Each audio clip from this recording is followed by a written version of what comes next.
Every year for Halloween, we make spiders. We've made a 12-foot spider, we've made a Minecraft spider, we've even made Christmas spiders and giant spider webs and egg sacs. But there is always one big problem. They're really hard to see in the dark. Unless you have like a million lights on it, all you're seeing is a silhouette. So sad.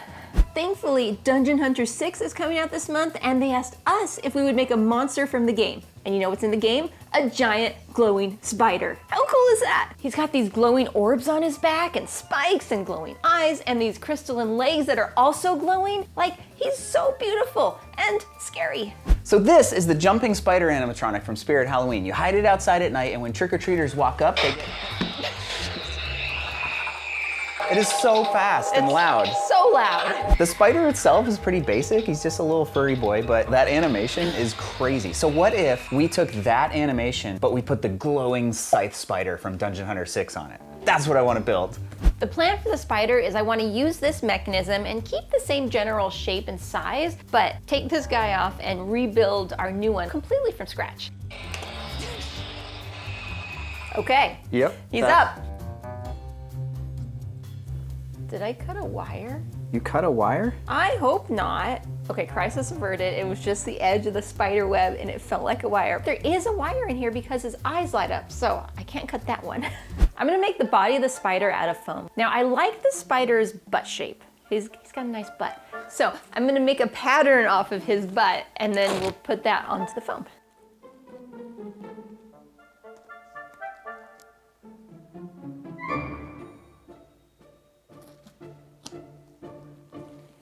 Spider butt. It's a nice butt. The duct tape holds the shape of the spider really well, but to make a pattern from it, we need the shape to be flat. So in order to make it flat, we're gonna cut some lines out of it. So are you kind of just cutting it in any way you need to get it flat? Pretty much, yeah. Also, I wanna say I've never done this before. I've watched some cosplayers do it, so. So we're gonna learn together. Yes. So essentially what we're doing is turning our 3D shape into a 2D pattern, which will be cut out and then turned back into 3D.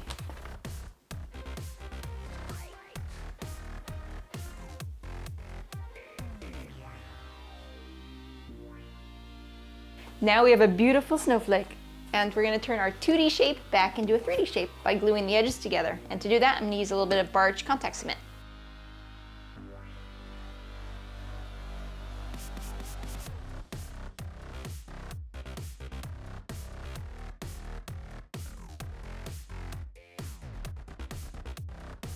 It's like a little spider hat. Spider hat, spider hat. Look at that. Next up is the head. This guy does not really have a head, but our glowing spider has a pretty cool head. So instead of molding this guy, I made one out of tinfoil. And then I just repeated the process. And now we have a spider head. So I put my spider body together temporarily, and now we have a head, and somehow these are gonna go together. It kind of looks like a turtle. Shh, it's a spider. Next up, we have to finish blocking out all the major shapes, like the spikes on the back and the orbs, and most importantly, figure out how the head attaches to the turtle shell. What are you doing? The spider has these glowing orbs on its butt, and to make them, we're gonna use these clear Easter eggs. We just take some green lights and we'll put them behind it like that, but that kind of looks a little weird, so we figured out a way to diffuse them and make them look super cool, like this. But we'll get to that stuff later, because first we have to cut holes in the foam to fit our Easter eggs. So this is gonna go like right here, and I think I can just like push it in really hard, create an indentation, and then I could just cut that. I don't even have to draw anything. And this should fit pretty well. The whole thing is gonna have a layer of foam clay around it, so we'll sort of fill in these gaps. So I really just need it to mostly fit. We're gonna do the same thing with the smaller ones. Next, we're gonna block out some of the spikes and like the mountainous ridge around his collar. And I'm gonna cut this out of some thicker foam, that way it holds its shape. Now it's time for his back spikes.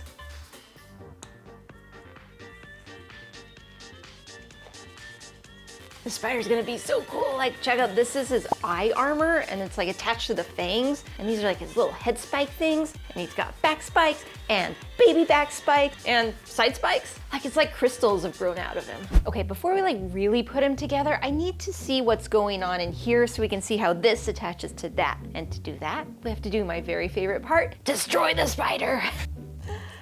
Woo! rip out the spider's guts. So the legs are just these wires. They're just zip tied together and hot glued to the bottom of this. I was expecting something useful. It's hot glued to a staple. What? Well, hey, that means we can move the legs really easily. I don't know why I expected better, honestly. It works. Do we pull it off or do we leave it there? I think we can leave it. I guess you could like bend the legs to kind of where you wanted them. You got like your front leg up here, then you can kind of do something like this. Yeah, I think that works. We'll try it and see what happens. The first thing we're gonna assemble is putting these orbs into all these holes we made, and we're gonna use the Dremel with this sort of like round buffing wheel. And what we're trying to basically do is scuff up the inside of this to make it so that it's not see-through, so it'll diffuse the light. You could do the same thing just with a piece of sandpaper, but one thing I really love about this is you get this kind of randomness to the pattern. It almost looks like a gemstone, the way you have kind of these weird streaks and stuff, which I think is perfect for our spider. So I've put my egg in place, and now I'm just taking some super glue and I'm gonna run it around the edges.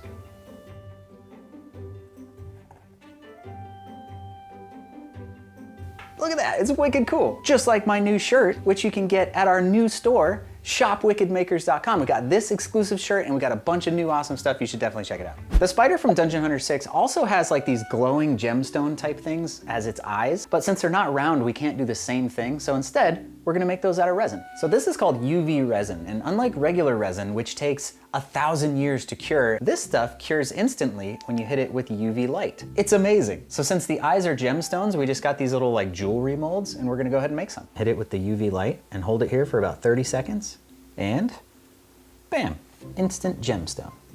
It's been like 6 minutes and we were able to create all these awesome things. I love UV resin.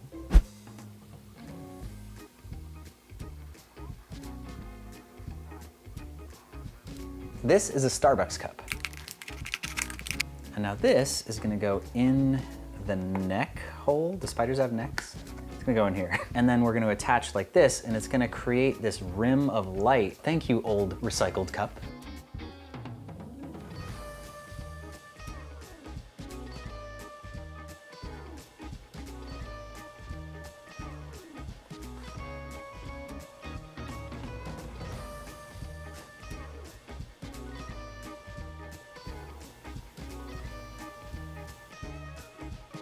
He looks like something. He looks so cool. Got glowy things and more glowy things and spikes.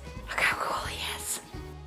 The spider has this awesome crystalline structure to its skin, like all these ridges and stuff, and I'm going to try and sculpt those on with foam clay. When you're doing an animatronic makeover, weight is an issue. You need to keep it light because the mechanism wasn't made to move a lot of weight, and clay is super heavy, but foam clay is light, so foam clay it is.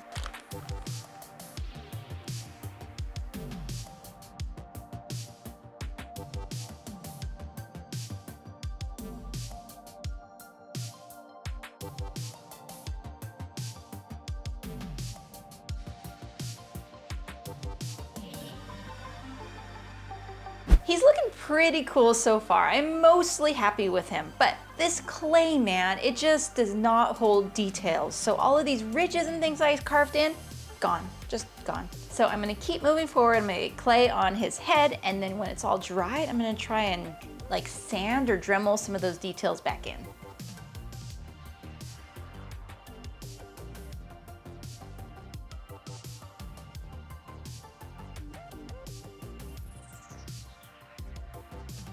We're starting on the legs, and what I'm doing here is I'm looking at the concept art and I'm trying to figure out how big are the legs gonna be relative to the body that we made, but also like their general shape and, you know, all the details. So I'm gonna grab this leg here because I can see it the best, and I'm gonna scale it up to the size that I think matches the one we're building, and then we can print it out and use it as a template. Also notice that the front legs are a little different than the back legs, so I'm gonna take that into account as well. It's interesting when you only have the one piece of concept art, because it's not like you have the game model to go in and look at and kind of see how it moves and that kind of thing. You just have the one picture, and we kind of have to interpret a lot. Which, by the way, we're hoping the game is gonna be awesome because Dungeon Hunter 5 was great, and I'm really looking forward to seeing what they improved in the new one. Dungeon Hunter 6 is the upcoming newest game in the Dungeon Hunter series. It's an epic fantasy adventure where you get to hack and slash your way through the world of Valentia against hordes of demonic beings. It's a totally free-to-play MMO action RPG where you play as a heroic bounty hunter trying to save and recruit powerful companions to fight alongside you in challenging PvE and PvP battles. Choose from awesome classes like the warrior, assassin, and mage, customize their skills, and equip them with wicked gear. You can pre-register for Dungeon Hunter 6 now for free on both Android and iOS. Click the link in the description or scan this QR code and you'll get 10 summoning scrolls and the demonic wolf lieutenant when the game launches. And now, back to the spider.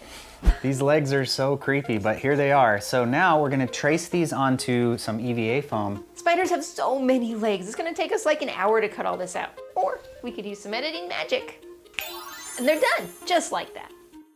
We're ready to put the spider body onto the base. We basically positioned all of these leg wires and then like hot glued everything and zip tied it. It was just real wobbly and weird before, and now everything's gonna stay in place. This is the motion sensor, and it used to live right here, kind of like in his mouth, which is not gonna work on this guy, so we're gonna deal with that later. Don't squish him. Oh shoot. Did you squish him? No, it's fine. Everything's fine. Wait, you gotta go real slow so they don't screw up the head. I think that's as high as he goes. Awesome. Was there any damage done? Yes. Where? This little divot there. That's And this little divot right there. That's a battle wound. Two divots. This is a battle spider. It's been in battles. Okay. Next, we're gonna put the lights inside to make him glow, and I came up with like the most low-tech way I could think of to do this, which is just to use one of these $10 LED strands. I need you to like hold him open while I stick these lights up his butt. Okay. I couldn't think of a better way to do it. Just stuff it in. You guys want low tech? You get low tech, okay? It works fine. Okay, this is where it plugs in. Okay, back up Let's here. test it. Yeah, see? Look at that. That looks awesome. Yes, it does. Okay, that worked. We can keep going. Yay. The general idea here is we're gonna sandwich the wire in between these two pieces of foam, and that's how the leg's gonna work. But first, we have to bend this wire to match the leg.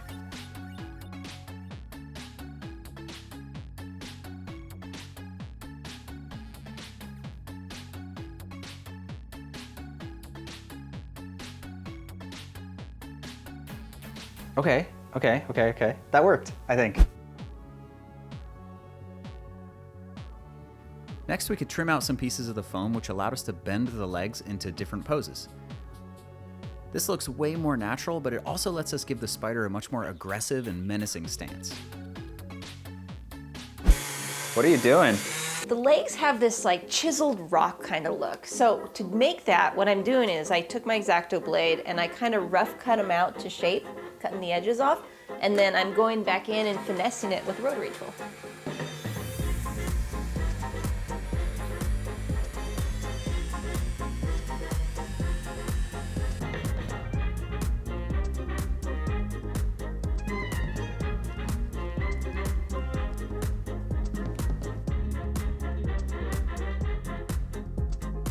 I was really excited to paint, and then I realized I had to tape them off first. Tape off all of these little parts that are glowing, the orbs and the eyes, and it was a pain in the spider butt. And now it's time to seal him. So first up, we'll hit it with a heat gun. And then we'll give him a coat of Mod Podge, which we've tinted black, so it serves a dual purpose of sealing him and giving us a base coat.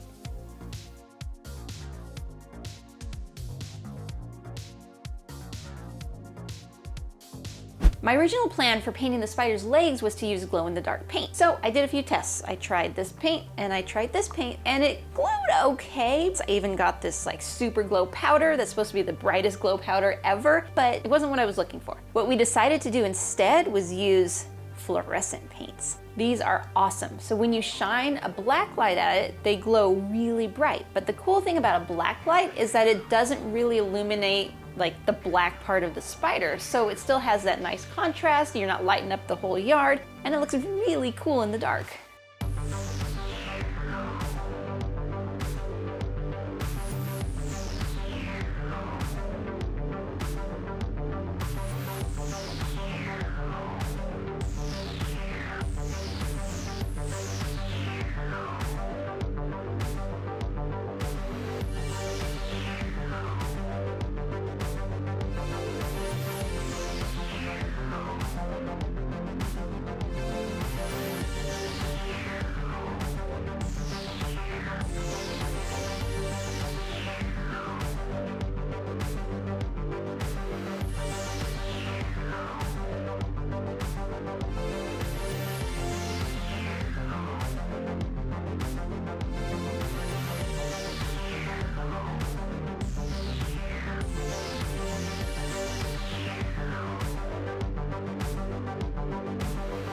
Thanks for watching the transformation, guys. Before we see the final thing, this week's Wicked shout out goes to 6-year-old Rory from England, who spent the last few weeks doing a ton of awesome Halloween makeovers. Great work, Rory. Keep it up, man. You're well on your way to becoming a Wicked maker. Thanks again to Dungeon Hunter 6 for sponsoring this video. If you do end up playing the game, let us know in the comments what you think. And until next time, stay wicked.